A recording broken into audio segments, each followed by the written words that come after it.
Welcome to this edition of CCC Trends.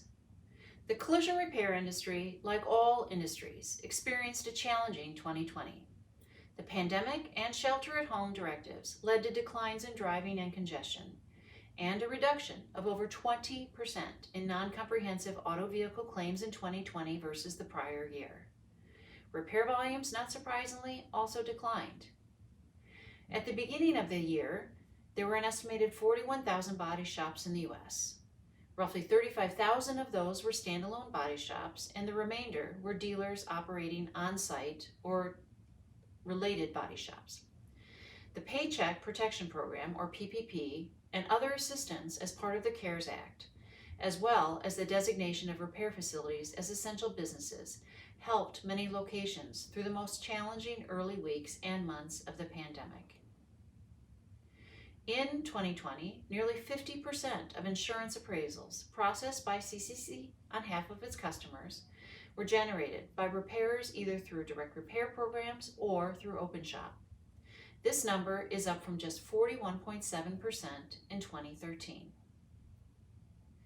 At the same time, the average number of direct repair programs per shop grew from roughly 4.5 in 2019 to over 5 in 2020.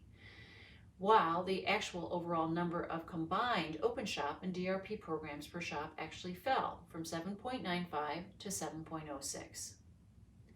In 2021, repairers should see repair volumes up from 2020, but will still likely see them down from 2019. Subsequently, repairers will have to remain nimble and find new ways to grow their business. New vehicle technologies may be an area of opportunity in terms of additional RO fees for things like vehicle scans, reprogramming, and calibrations. In order to do these properly, however, repairers need to understand the unique requirements for each individual vehicle make and vehicle, especially for those that they repair the most.